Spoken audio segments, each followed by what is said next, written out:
Cuba, it's me! Welcome to The Willow Show, which stands for Wrestling is Life, Life is Wrestling. Now today, on The Willow Show, I want to talk about the fans. Now, I did an episode saying some of the best fans I know.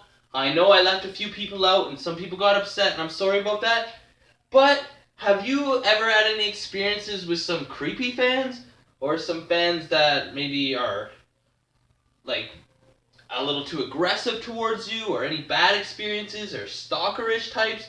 I've had one or two, nothing too major, and I've heard of a lot of other ones for the boys. Now, I don't want to tell their stories, because that's no fun, but, like, for me personally, when Facebook, and, like, first it started was MySpace, and so then you would add people to MySpace, and then, like, sometimes I would get these creepy messages, like, for me, a lot of times it was mostly like girls, and a lot of time they were younger girls. And like I'm not Jerry Lawler. I'm not in for that. Like, I mean, sure it's fine to look, but I just I have a conscience, and there's got to be grass on the field to play, and this and that.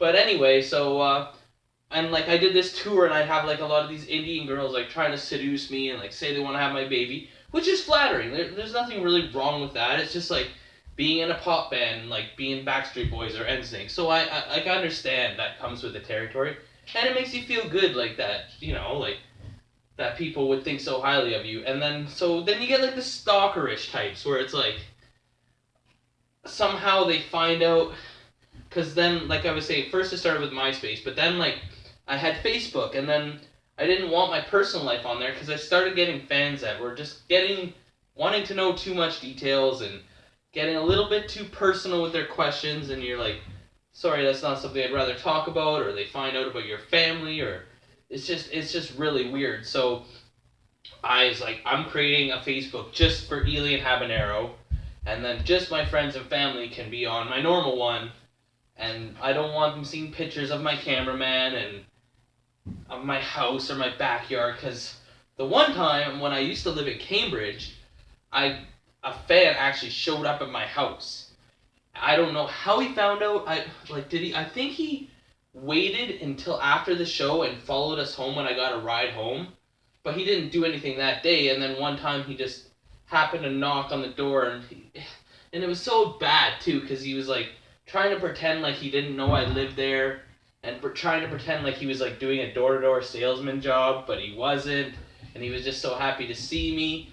I've had a lot of run-ins with fans that have been good. Like, I went to the cameraman's parent-teacher night, and I'm just standing there, like, the teacher's showing me the class and some of the stuff Cooper did, and telling me how she's excited to teach the cameraman for the year and stuff like that.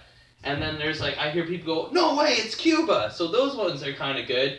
But I've gotten creepy ones where I've got, like, a proposal letter in the mail. See, I learned from this. Don't ever give out your address, because it can come back to bite you. I thought I was young. I was only like 19, and I was like, oh, this is amazing. Like, oh, someone wants to write me a letter. Here's my address.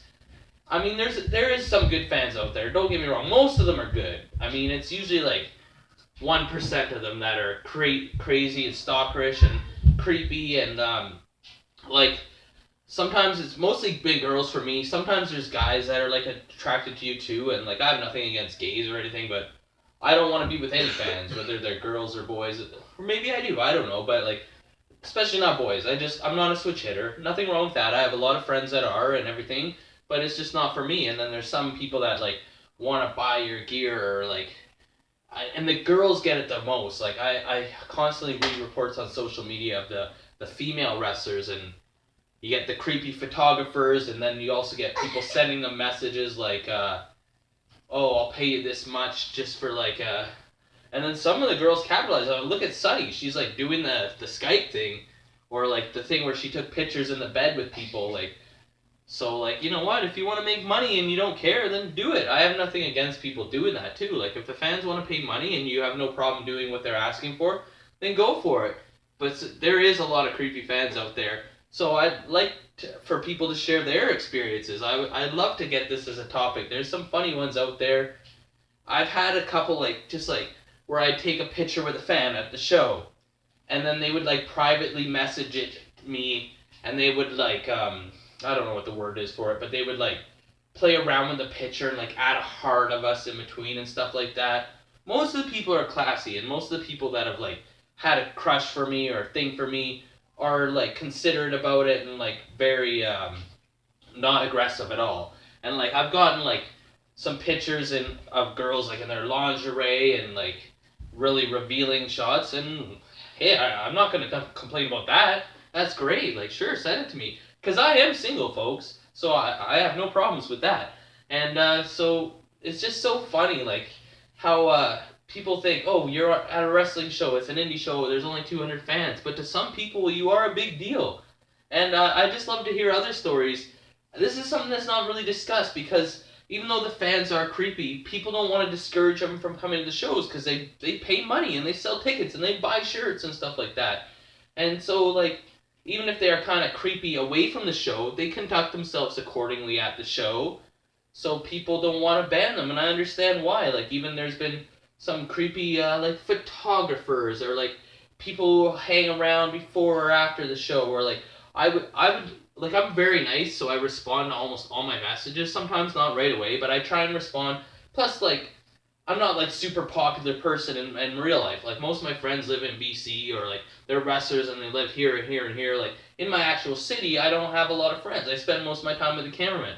So when people message me about wrestling, most of the time I have no problems obliging them and answering their question. So I get like, oh, what'd you do today? And I'm like, well, I thought you just wanted to talk about wrestling. And then it's like, oh, I gotta go, I'm going out. And they're like, where are you going? I'm like, oh, I'm going out to eat. Where are you going to eat? It's like, I'm not gonna tell you. I don't want you showing up. Like people, and some people are so persistent, but they're nice about it. So you're like, I know where you're going with this, but at least you're being polite about it. And then when you like kind of cut it off or whatever, you're like, okay, no, I'm just going, or you stop messaging them back, then they generally get the hint and everything. And you can't blame them for trying, I guess. I mean, they're not doing anything illegal. Like, give them an inch, they take a mile. So this is the next episode of the Willu Show. I just wanted to talk a little bit about that. I find some of the stories that I hear so funny.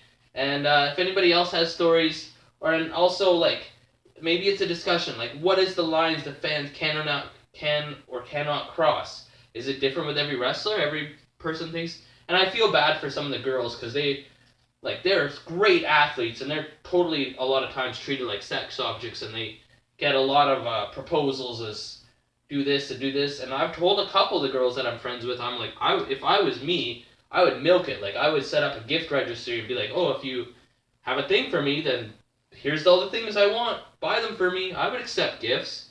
I do accept gifts if anyone wants to give me a gift, but that's all it is going. You're not getting anything out of it. That's it. I'm not prostituting myself, and I'm not ever saying that that they should.